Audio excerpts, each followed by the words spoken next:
12 मासों में जो श्रेष्ठ मास हैं उसको कहते हैं पवित्र श्रावण मास। उनके बारे में मैंने आपको थोड़ी सी बात कल की थी कि 12 मास के सोमवार का व्रत आपसे न हो सके तो 12 मास में पवित्र श्रावण मास में जितने सोमवार पड़ते हैं, 4 पड़ते हैं, 5 पड़ते हैं, इस सोमवार का विशेष प्रकार से व्रत करें। जो पवित्र श्रावण मास में सोमवार पड़ते उसके व्रत करने से 12 मास में जितने सोमवार हैं सभी सोमवार का व्रत का फल मिलता है। सोमवार क्या है? कल हमने कहा था स्वयं भगवान शिव का ही स्वरूप है। वो चंद्र संबंधी है, सोम संबंधी है। शिव ने स्वयं ने कहा इस सोमवार मेरा ही स्वरूप है और कुछ नहीं। शांति देने वाला, सुमति देने वाला, संपत्ति देने वाला, संतति देने वाला, सभी कामना, सभी मनोकामना पूर्ण करने वाला सोमवार है। कल हमने सोमवार के बारे में कहा था हो सके तो निराहार रहिए सोमवार के दिन, जितेंद्रिय रहे और संपूर्ण मन और शरीर से ब्रह्मचर्य का पालन करें। और कुछ भी ना हो सके तो सोमवार के दिन मौन रहे। ईश्वर का श्रेष्ठ सिंहासन कोई है तो मौन है। ईश्वर कहां विराजते हैं? जहां मौन है। स्व का दर्शन करना उसका अर्थ है स्वयं शिव जी को मिलना और कोई दूसरा हस्त नहीं। और लोग जगत का दर्शन बहुत करते हैं, स्व दर्शन बहुत कम लोग करते। कभी कभी मौन होकर, वाणी का मौन तो सही लेकिन विचारों का मौन, वही परमात्मा की शरणागति है। विचार शून्य हो जाए, विचारों से कोई विचार के तरंग नहीं। और आज हम भाग्यवान हैं कि आज सोमवार भी है और महादेव की कथा का श्रवण भी कर रहे हैं। सोमवार के दिन क्या क्या करना चाहिए उसके बारे में और भी श्लोक में लेकर आया हूं, क्योंकि जो कुछ आपको मैं कहता हूं ज्यादातर मैं श्लोकात्मक कहने का प्रयास करता हूं। ऐसी कोई बनी बनाई बात, कोई भ्रमित करने की बात, आकाश में उड़ती हुई बात को पकड़ कर नहीं, सिद्धांत के साथ होना चाहिए। और कथा में संसार की बात तो नहिवत कहनी चाहिए। ये व्यासपीठ संसार की बात करने के लिए नहीं है, व्यासपीठ शिव की बात करने के लिए है, महादेव की कथा गाने के लिए। अपनी कथनी नहीं कहनी। ठीक है, कोई छोटा सा अनुभव कह दिया, आपके साथ शेयर कर लिया, एक अलग बात है, बाकी नहीं। इसलिए कथा में संसार की बात क्यों भाई? वो तो हम घर में भी करते, यहां भी करने लगे हैं, कोई जरूर नहीं है उसकी, तो वो तो चलता ही रहता है। संसार में तो बड़े कांड होते ही रहते हैं, है ना? आप सुंदरकांड करो ना करो, लेकिन कथा में आप उस परिवार में तो ऐसे ही कांड होते ही रहते हैं, है ना? इसलिए कथा में ज्यादातर भगवान की बातें करेंगे हम। और मैंने बहुत समय से एक निर्णय ले लिया है कि कथा में गलती से मैं सासू और बहू की बातें ही नहीं करता, क्योंकि ये कभी सुधरने वाली है ही नहीं। वो तो जन्म जन्मांतर के वैर लेकर जन्मी है, पता नहीं किस जन्म का वैर ले रही है। उस दोनों को बनती ही नहीं, कहीं नहीं। कोई होगा, कोई जबले, कोई दीप प्रज्वलित है, बाकी तो ज्यादातर नहीं। इसलिए उसके बारे में कोई बोलने की जरूरत नहीं है। इसलिए भगवान महर्षि वेदव्यास जी ने कहा है पवित्र श्रावण मास में विशेष प्रकार से मालती पुष्प शिव को अर्पण करें। ऐसा शिव पुराण ग्रंथ में जो ये सभी पुष्पों का वर्णन है ना, ये भारत की आबोहवा और भारत की धरा को ध्यान में रखकर, और मैं तो भारत का रहने वाला हूँ, भारत की बात सुनाता हूँ। वो तो जग प्रसिद्ध है ना, क्या बात है। हमारे प्रद्युमन जी मेरे सामने बैठे बैठे मुझे हम साथ देते रहते हैं। गाने का मन तो कर रहा है लेकिन नहीं गाना है। ले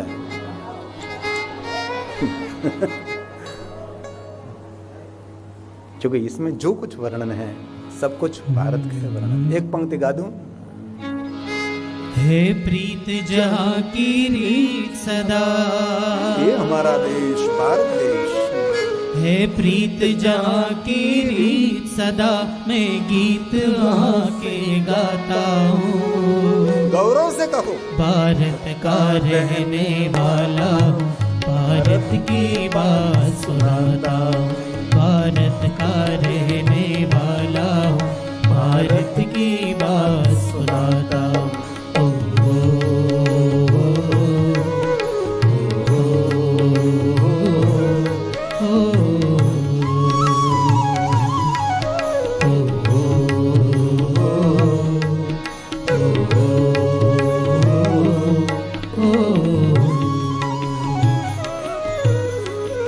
અમારા દેશનો માણસ ભલે ખેતીમાં કામ કરતો હોય, નાયો ધોયો ન હોય, બાજુમાંથી નીકળ્યો હોય ને તો અમારા ભારત દેશની માટીની સુગંધ આવે. એ અમારા દેશનો ખેડૂત છે હે ને. પહેલો વરસાદ પડે તો માટીની મહેક આવે. એ મારો ભારત દેશ છે. અને મેં ઘણા બધા દેશો જોયા છે. હું ગૌરવથી કહું છું કે ભારત દેશ જેવો દુનિયામાં કોઈ દેશ નથી. અને ભારત દેશની અંદર તે ગુજરાત જેવો કોઈ રાજ્ય નથી. અને ગુજરાત જેવો નમણો કોઈ માણસ નથી દુનિયામાં. એ ગુજરાત. અને ગુજરાતમાં એ પાછું કાઠિયાવાડ જેવો કોઈ પ્રાંત નથી. અને એ કાઠિયાવાડમાં એ પાછું અમરેલી અને ભાવનગર જિલ્લા જેવો કોઈ જિલ્લો નથી. અમે 3 જણા એટલામાં જ રહીએ છીએ. ભાઈ શ્રી રાજુલા, હું કુંડલામાં, પૂજ્ય બાપુ મહુવામાં. અમારો ત્રિકોણીયો જંગ છે. અહીંથી મહુવામાંથી રામ રામ નીકળે, રાજુલામાંથી જય શ્રી કૃષ્ણ નીકળે, અને કુંડલામાં નીકળે હે મહાદેવ, હે મહાદેવ, હે મહાદેવ, હે મહાદેવ, હે મહાદેવ. સમુદ્રમાં ને ઓલું શું કહેવાય ને, ટ્રાયંગલ છે આ. ટ્રાયંગલ. કોઈ પણ વિમાનો નીકળે તો ખેંચી લે, સ્ટીમર નીકળે તો ખેંચી લે. અમે એ જ કામ કરી છે, ખેંચવાનું. કોઈ મહાદેવ તરફ જાય, કોઈ રામ તરફ જાય, કોઈ કૃષ્ણ તરફ જાય, પણ જાવો જોઈએ ગમે ત્યાં. બીજે ક્યાંય નહીં જવો જોઈએ. કા રામ તરફ જવો જોઈએ, અથવા કૃષ્ણ તરફ જવો જોઈએ, अथवा महादेव तरफ आवो જોઈએ. बस इसमें जो कुछ कहा है ये सब कुछ भारत देश को ध्यान में रखकर कहा. इसलिए थोड़े श्लोक गंभीरता से सुने जो पवित्र श्रावण मास के बारे में है. इस महीने में हमारा गुजराती होता को पवित्र श्रावण मास शुरू नहीं हुआ है, लेकिन गुजरात के बाहर पवित्र श्रावण मास का प्रारंभ हो चुका है. इसलिए गिरी बापू ऑफिशियल यूट्यूब चैनल के माध्यम से, हमारे चैनल के माध्यम के द्वारा बहुत सारे पूरे भारत देश में कथा श्रवण करते हैं सभी शिव भक्त. इसलिए मैं ज़्यादातर हिंदी में कथा कहने का प्रयास करता हूँ. तो कहा है मालती, मल्लिका आदि श्वेत पुष्पों से भगवान शिव जी का विशेष प्रकार से सोमवार के दिन पूजन करना चाहिए. कल भी मैंने कहा था कि सोमवार के दिन श्वेत वस्त्र धारण करना चाहिए. महादेव के भक्तों के लिए श्वेत वस्त्र की प्रधानता है. सोमवार के दिन श्वेत पुष्प, श्वेत निवेद्य और श्वेत चंदन का त्रिपुंड, श्वेत भस्म, श्वेत रुद्राक्ष धारण करना चाहिए. उनके बारे में थोड़ा सा हमने कल कहा था. इसलिए मालती, मल्लिका आदि श्वेत पुष्पों लाए. इनके अतिरिक्त अन्य विविध प्रकार के पुष्पों से भगवान महादेव का अभिष्ट पूजनोपचार करें और त्र्यंबकम मंत्र से भगवान शिव जी का पूजन करें. ओम त्र्यंबकम, तंबकम नहीं, ओम त्र्यंबकम जजामहे. 3 नेत्रों वाले भगवान शिव, और भगवान शिव 2 नेत्रों से कृपा नहीं करते. मेरा महादेव 3 नेत्रों से कृपा करते हैं. इसलिए भगवान महर्षि वेदव्यास जी की ये बातें हैं. आहरे श्वेतम पुष्पाणि, आहरे श्वेत पुष्पाणि, भगवान व्यास ने गाया है. मालती मल्लिका दीक्षः अन्यश्च विविधे पुष्पे अभीष्टे रूपचारके, अभीष्टे रूपचारके. तो विशेष प्रकार से मूल मंत्र ओम त्र्यंबकम से भगवान शिव का पूजन करें. पूजनेद मूलम मंत्रेण, पूजेन मूल मंत्रेण त्र्यंबकेण ततः परम. पूजे मूल मंत्रेण त्र्यंबकेण ततः परम. इसीलिए त्र्यंबकम, ये न हो सके तो मैंने बहुत बार कहा कोई मंत्र स्तोत्र मुखपाठ नहीं है तो सबसे मंत्रों का बाप, मंत्रों का पिता, सभी मंत्रों का जन्म स्थान जपे पंचाक्षरम। ओम नमः शिवाय, ओम नमः शिवाय, ओम नमः शिवाय बोलकर भगवान शिव का पूजन कर सकते। मेरे पास श्लोक हैं। भगवान महर्षि वेदव्यास जी ने कहा वेदोक्त शास्त्रोक्त मंत्र बोलकर भगवान शिव का जो पूजन करे, जो फल मिलता है उससे कोटि गुना फल सिर्फ ओम नमः शिवाय बोलकर शिव की पूजा से मिलता है। कोटि कोटि गुना फल मिलता है। इस फल की तुलना में कोई फल की आप सराहना नहीं कर सकते। ये पंचाक्षरी, ये ओम नमः शिवाय मंत्र बोलकर भगवान शिव की पूजा करें। और कहा है विशेष करके जब भगवान शिव का पूजन कर रहे तब भगवान शिव जी के अष्ट नामों का उच्चारण करें। जो भगवान शंकर जी के अष्ट नाम है, अष्ट मूर्ति है, अष्ट स्वरूप है। भगवान शिव जी की मूर्ति कितनी है? अष्ट, 8। रूप कितने हैं? 8। इसलिए हम क्यों अष्टक गाते हैं? लिंगाष्टक, शिवाष्टक, बिल्वाष्टक, रुद्राष्टक। अष्टक क्यों? 8 अवतार है महादेव जी के, 8 स्वरूप है। उसका नाम लीजिए। इसमें का तत्पश्चात करें शर्व, भवनाश, महादेव, उग्र, उग्रनाथ, भव, शशिमौली, रुद्र, नीलकंठ, शिव, भवहारिका, ऐसा भगवान शिव जी का नाम उच्चारण करें। एक क्रमः से कहा है शर्वाय भवनाशाय महादेवाय धीमहि। हमारी बुद्धि को शुद्ध करे भगवान, हमारी बुद्धि को दिव्य बुद्धि करे, आगवी बुद्धि, दिव्य दृष्टि दे भगवान। धी मतलब बुद्धि, बुद्धि की शुद्धि, बुद्धि की वृद्धि, ऐसी बुद्धि प्रदान करे कि हमारी बुद्धि में सद्विचार की उद्भव हो। ऐसा भाव प्रकट किया, हे महादेव धीमहि। शर्वाय भवनाशाय हे महादेव महादेवाय धीमहि। उग्राय चोग्रनाथाय भवाय शशिमौलिने भवाय शशिमौलिने। रुद्राय नीलकंठाय शिवाय भवहारिणे। रुद्राय नीलकंठाय शिवाय भवहारिणे शिवाय भवहारिणे। ऐसे मंत्रों के द्वारा भगवान शिव का विशेष पूजन करें। ये कुछ भी आपको न कंठस्थ हो, सिर्फ आपके लिए श्रेष्ठ उपाय है ओम नमः शिवाय। ये तो आपकी जानकारी के लिए मैं आपको ये बात सुना रहा हूं कि ये भी कुछ है, और भी कुछ है, और भी कुछ है, और भी कुछ है, बहुत कुछ है। ऐसे मन में ग्लानि का अनुभव नहीं करना है कि हम सबको कंठस्थ नहीं है, कैसे करेंगे, क्या होगा। कुछ नहीं होगा। ओम नमः शिवाय मंत्र का जाप करके सब कुछ कर सकते हैं आप। इस प्रकार अपने विभव के अनुसार, अपने योग्यता के अनुसार मनोहर उपचारों से देवेश, देवों का देव महादेव शिव का विधि विधान के साथ भगवान शिव का पूजन करें। जो इस व्रत को करता है उसको पुण्य का फल मैं कहता हूँ, सुनिए।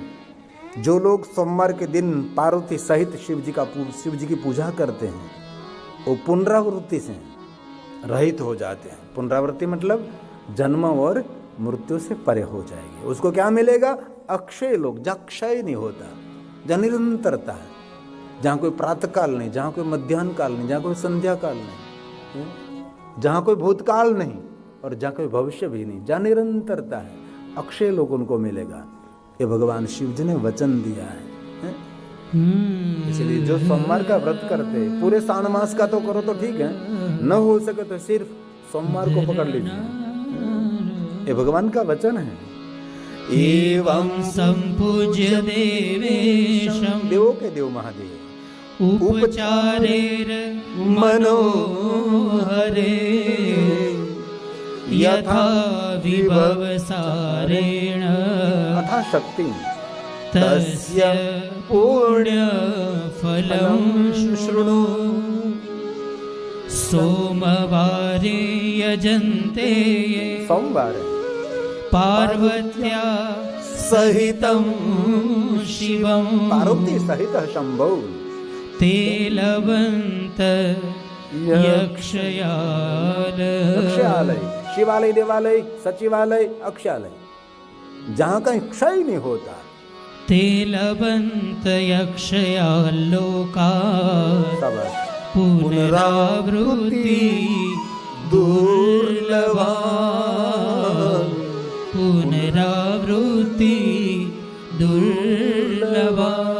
एक बात मैं सत्य कहता हूँ, जीवन को सार्थक करना है तो संसार को 2 नंबर पर रखिए, पहले नंबर पर भगवान महादेव को रखिए।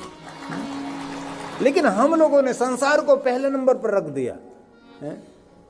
संसार के व्यवहार को हमने पहले नंबर पर और हमारी साधना उपासना को दूसरे नंबर पर रख दिया। मैंने बहुत लोगों को कहते, आज हम कथा में नहीं आएंगे, आज हमारे पार्टी में जाना है। अरे पार्टी तेरा मंगल कल्याण करने वाली नहीं है, ये तेरी पीढ़ियों का उद्धार कर देगी। भगवान महादेव की कथा सुन। एक जगह पर भगवान सत्यनारायण की कथा है, एक जगह पर बर्थडे पार्टी मना रहे हैं, तो लोग कहाँ जाएंगे? बर्थडे पार्टी में जाएंगे, कथा को छोड़ देंगे। ऐसा ही है, वहां कैक मिलती है और यहां पुण्य का चेक मिलता है। भगवान सत्यनारायण की कथा, ये कथा है। लेकिन लोग कथा को छोड़ देते हैं, वहां जाते हैं, वहां जाते हैं। भगवान की कथा तो जीवन का अमृत है, जीवन जीने का हमारा श्वास है भगवान की कथा।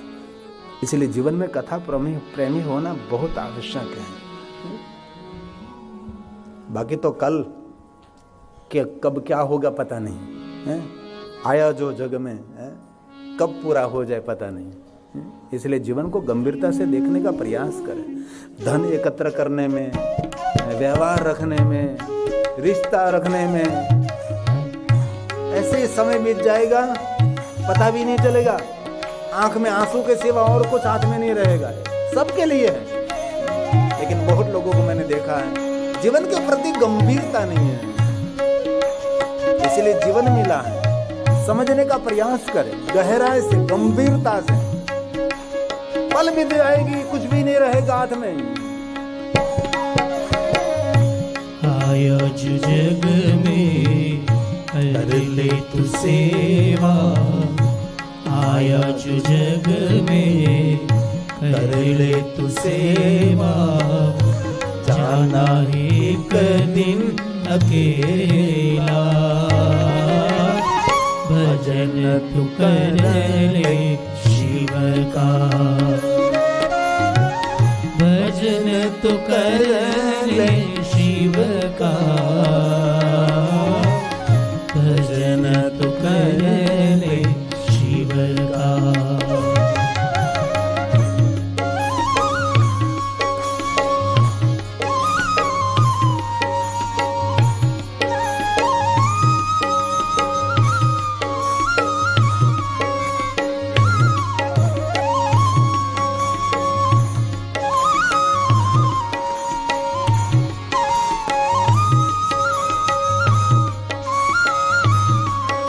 आज मैं एक घर पधरावण में गया था, बाजू में गया था।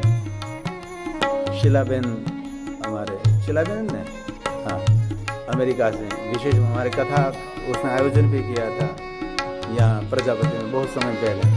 उसकी दादी श्री पार्वती बा की उपस्थिति में, पार्वती बा तो चले गए, मेरे जजमान थे पार्वती माँ, तो उसके पास एक दमयंती बा रहते थे। तो उसने रिक्वेस्ट की, बाबू आइए ने, पास में घर है। चलो, वहां में पहुंचा। दीवार पर सुंदर फोटो थी, इतनी सुंदर फोटो थी। मैंने कहा, बा ये किसकी फोटो है? तो उसने कहा, ये मेरी युवानी की फोटो है। तब मैंने इसी समय बोल दिया, ये माँ जी इतने वृद्ध थे, इतने वृद्ध थे। मैंने मन में एक ही बात सोची, उसके जीवन में कितनी जर्नी पसार हुई, कितनी यात्रा हुई होगी। एक छोटी थी युवान हुई, विवाह हुआ, अभी भी विवाह के शरणें सुना दे रही है। घर बनाया, वर बनाया, संतान बड़े किए, उसका विवाह किया, और सब अपने अपने पंखाई उड़ गए, कोई नहीं रहा, बस अकेली माँ रही। मैंने इस दमयंती बा को देखकर पूरे जीवन यात्रा उनकी मैंने देख ली, क्या जीवन में बीती होगी। ये तो ये भाग्यवान है कि ये सत्संगी है दमयंती बा, और साधु संतों के प्रति भाव प्रेम रखने वाले। लेकिन ये जो उनके पास नहीं होता तो उसका जीवन कैसे बीतता, क्या जीवन बीतता। इसलिए 4 दिन की चांदनी फिर अंधेरी रात है ना। सूर्य उगा है, अस्त होने वाला है। इसलिए जीवन को गहराई से गंभीरता से देखें कि जीवन फिर मिले न मिले पता ही नहीं। ये तो सब कहते हैं कि फिर मिलेगा, क्या पता फिर मिले, किसी को पता नहीं। सब शास्त्र पुराण और हमारे जैसे महात्माओं की बात मानते हैं कि दूसरा जन्म मिलेगा, दूसरा जन्म मिले, मिले नहीं मिले किसी को पता। मैं तो रोज भगवान को प्रार्थना करता हूँ, भगवान इतनी टेक्नोलॉजी से भरी हुई दुनिया, इतनी स्मार्ट दुनिया, स्मार्टफोन रखने वाली दुनिया, सेल्फी खींचने वाली दुनिया, भगवान इतनी तो कृपा कर कोई डिजिटल सेल्फी खींचने वाला कोई स्मार्टफोन लेकर मरे और वहां फोन लेकर जावे और वहां जाकर कुछ दिखाए हमको कि यहाँ जो ऐसा है सब कुछ, ये स्वर्ग है, नरक है, ये कुछ भी नहीं है। जो जीवन है वही हमारे लिए वास्तविकता है।